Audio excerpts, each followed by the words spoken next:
Perkenalkan, nama saya Alia Putri Faira dari jurusan Agroteknopreneur Universitas Padjadjaran, Fakultas Pertanian.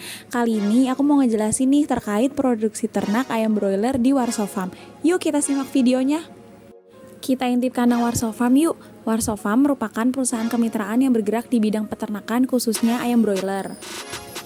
Memiliki inti PT Caroen Pokpan Indonesia. Warso Farm berdiri pada tahun 2016 dengan Bapak Warso sebagai pemiliknya. Kandang pertama Warso Farm pada tahun 2016 berlokasi di Buah 2, Kabupaten Sumedang. Lalu dengan pemiliknya Bapak Warso, kandang tersebut dibuat lagi di daerah Situraja, Kabupaten Sumedang. DOC atau DOC yang berada di Warso Farm berasal dari PT Caroen Pokpan Indonesia yang merupakan inti dari Warso Farm.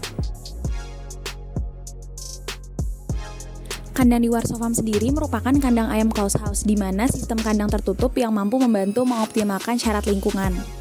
Kita lanjut ke persiapan kandang, di mana persiapan kandang itu sangat berperan besar dalam menciptakan lingkungan yang nyaman bagi ayam, karena sangat mempengaruhi kesehatan dan pertumbuhannya nih.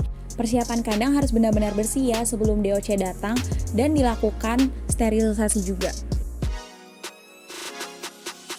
Nah, kegiatan ini merupakan proses membersihkan peralatan-peralatan yang berada di kandang, di mana membersihkan semua kotoran dan barang yang tidak terpakai di dalam kandang, lalu dibersihkan secara steril menggunakan air tekanan tinggi, mulai dari kandang bagian atas dinding sampai lantai kandang.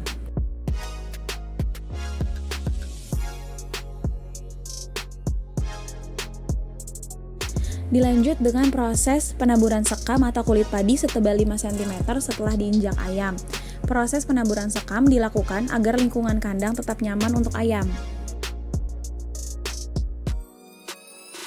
Lalu kita ratakan sekam sekitar 5 cm sebelum diinjak ayam dan nantinya akan dipasang alas lagi.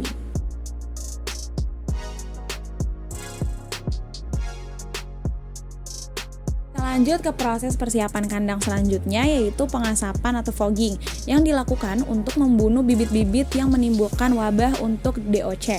Pada minggu awal sangat rentan sekali nih DOC terhadap penyakit dan lingkungannya yang kurang bersih, sehingga baik untuk melakukan kegiatan ini sebelum DOC masuk.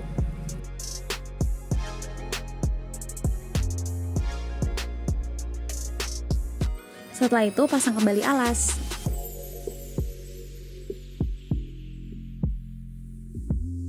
Nah, kita lanjut ke proses penataan baby chick. Penataan baby chick dilakukan sesuai dengan populasi yang berada di kandang sendiri, dengan standar jumlah per baby chicknya itu sekitar 50 ekor.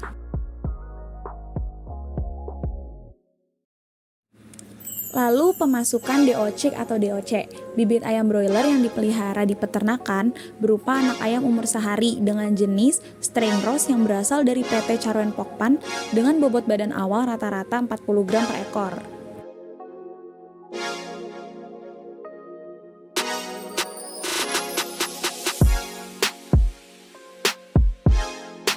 Lanjut pemeliharaan. Di sini terlihat proses kegiatan pelepasan alas kandang yang sudah kotor.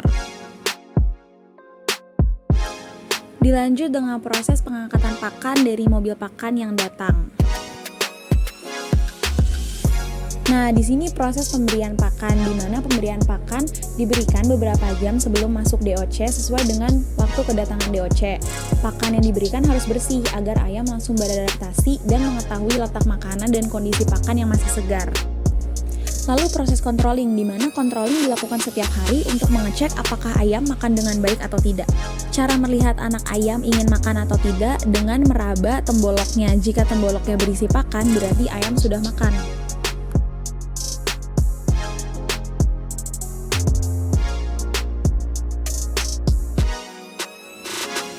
Controlling juga dilakukan untuk melihat perkembangan ayam, apakah ada kondisi ayam yang mati ataupun sakit. Jika ayam yang terlihat sakit, sebaiknya segera dipindahkan ke tempat lain agar tidak menularkan ke ayam lainnya.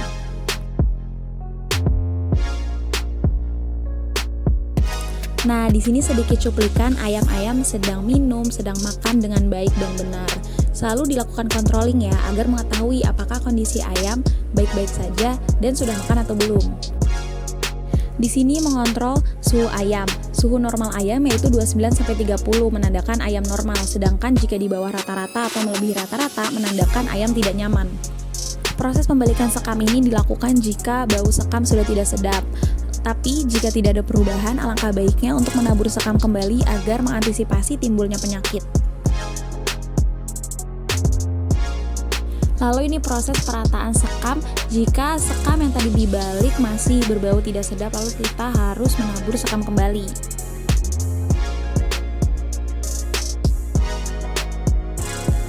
Kita masuk kegiatan selanjutnya, yaitu penimbangan bobot mingguan. Nah, pertumbuhan ayam ini harus ditimbang setiap minggu. Namun tidak semua ayam harus ditimbang ya. Kita cukup mengambil beberapa saja dari depan sampai belakang, lalu kita timbang apakah sudah sesuai dengan rata-rata. Lalu proses pengisian pakan di pen feeder. Nah, memakai pen feeder ini jika ayam sudah memasuki umur minggu ketiga atau keempat dan sudah tidak memakai baby chick lagi. Lalu ke kegiatan terakhir, yaitu pemanenan. Nah, ini merupakan mobil panen yang nantinya akan memanen ayam-ayam di Warsaw Farm. Biasanya pemanenan ini dilakukan secara bertahap, mulai dari penjarangan perdana dan panen raya. Pada masa panen raya, bobot ayam berkisar rataan sekitar 2,25 kilo per ekor. Proses pemanenan ini dilakukan pada saat pagi hari dan malam hari, tergantung mobil panen yang datang pada hari itu. Nah, untuk proses pemanenan di Warsaw Farm biasanya ditimbang cenderung per 20 ekor menggunakan timbangan salter.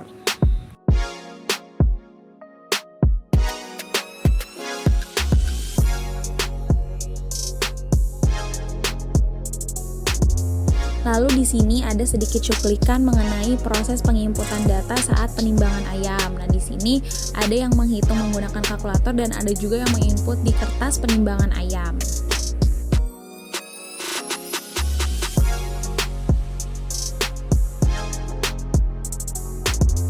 Mungkin segitu aja nih proses ternak ayam broiler di Warsaw Farm. Mohon maaf apabila ada kesalahan. Terima kasih.